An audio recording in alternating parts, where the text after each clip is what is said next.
Well, just what I needed as far as the Father's Day forecast is concerned. Not a whole lot of change as far as the weather going into the weekend here, and we'll definitely save on electricity bills because we won't be running the air conditioning.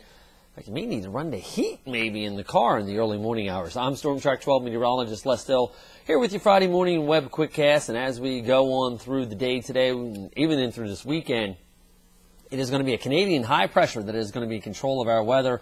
That is going to give us low humidity levels here, very pleasant temperatures, almost kind of a ditto mark on the forecast for the next couple days here. Now, the northeasterly winds are going to be a little gusty once again for the day today, especially along the coastal sections. However, inland spots, we'll start to see that wind calm down as we go on through the weekend. Unfortunately, or fortunately, depending on how you want to look at it, no chance of rainfall coming our way until potentially this time next week, going into next weekend here.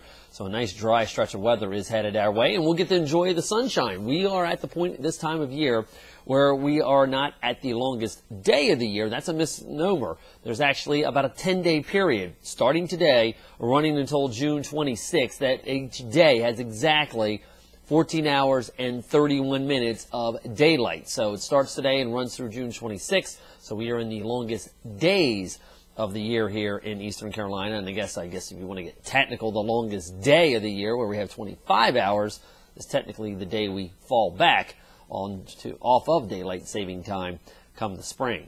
Come the fall, and then we lose that hour in the spring. All right, let's take a look at what we're going to be dealing with for the day today. We're headed into Morehead City for the Big Rock Tournament. We are going to be looking at temps into the upper 70s and low 80s with some cloud cover around from time to time. Now we'll hold temps into the mid 60s overnight tonight. Again, the winds this afternoon and this evening are going to be a little on the gusty side, and nothing more than partly cloudy skies at worst as we go on through the day tomorrow. Temps once again into the upper 70s and low 80s with those northeasterly winds still around, just not as gusty as what we're going to be experiencing them for the day today. Our weather pattern really isn't going to change a whole lot over this weekend here. High pressure with the clear skies across southern Canada and New England. That's locked into place. Meanwhile, we've got a weak low pressure storm that's off of our coast, but it's not really able to go anywhere because we've got this other storm out in the central Atlantic. This is kind of really creating the roadblock in the Atlantic. So as a result, not a whole lot of change as far as our weather pattern is concerned until this storm finally starts to move and allows the pattern to start to change from the west to the east as we go late in the weekend and then especially into early next week. But as far as what we're dealing with for this weekend, again, it's this high pressure that's going to be locked in place from New England and southern Canada all the way down into the Tennessee Valley. The shower and storms you see out there in the Central Plains, that's going to be forced to lift over the ridge. And, well, that's where the upper level ridge is, sitting out there in the Ohio and Mississippi Valley. You can see how Future Track shows with the jet stream here that upper level ridge does start to back off a little bit as we go into Sunday. And again, remember we talked about that storm being blocked, the little storm off the coast here? Well, that starts to retrograde or comes back closer to the coast. And as it does, it is going to pinwheel some clouds and maybe some energy in the atmosphere closer towards us. Along the coastal sections and the Outer Banks could be a little bit more cloud cover, and as a result here, slightly cooler temperatures with that northeasterly wind still persisting. You'll notice the upper level ridge does remain well off towards our west here, and then as we head on into next week, the storm systems finally do start to move in the Atlantic. Notice as we head in through Monday and Tuesday, the upper level ridge starts to come over us.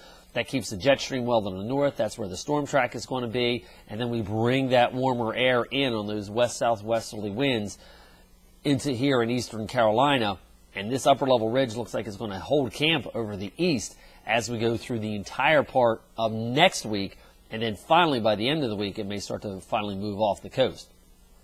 Future Track got a pretty good handle on this. Again, the storm system off the coast, not going to be much of a bother for us here. We're going to be looking at northeasterly winds, maybe a few more clouds right along the Outer Banks and the coastal sections from time to time, but not anticipating any rainfall for the next week because of that upper level ridge basically shifting eastbound here and coming our way as we head through the weekend into early part of next week. Hey, we are in tropical season here right now. Nothing going on in the Atlantic right now. However, do want to bring your attention to what we've got going down here in the Pacific. We do have our hurricane that is going to potentially make landfall Saturday night and around the Mexican Riviera.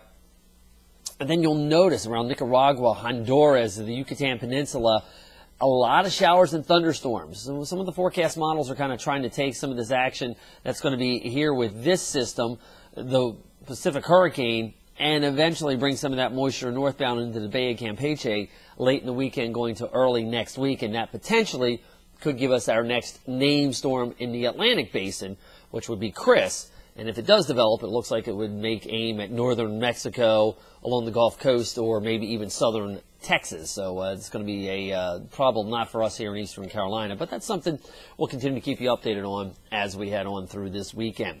Beautiful weekend in store for us here in eastern Carolina. Again, almost kind of ditto marks on the forecast, nothing more than partly cloudy skies at worst going through the Father's Day weekend here.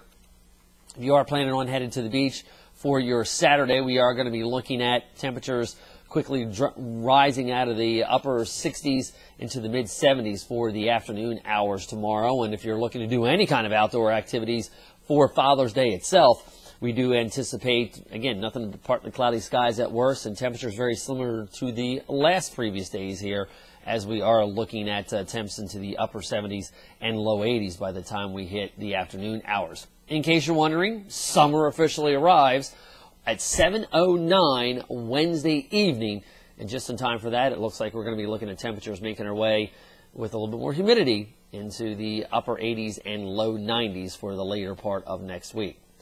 Enjoy the nice, comfortable weather for us here in eastern Carolina this weekend. Have yourself a good weekend. I'm Storm Track 12 meteorologist Les Still.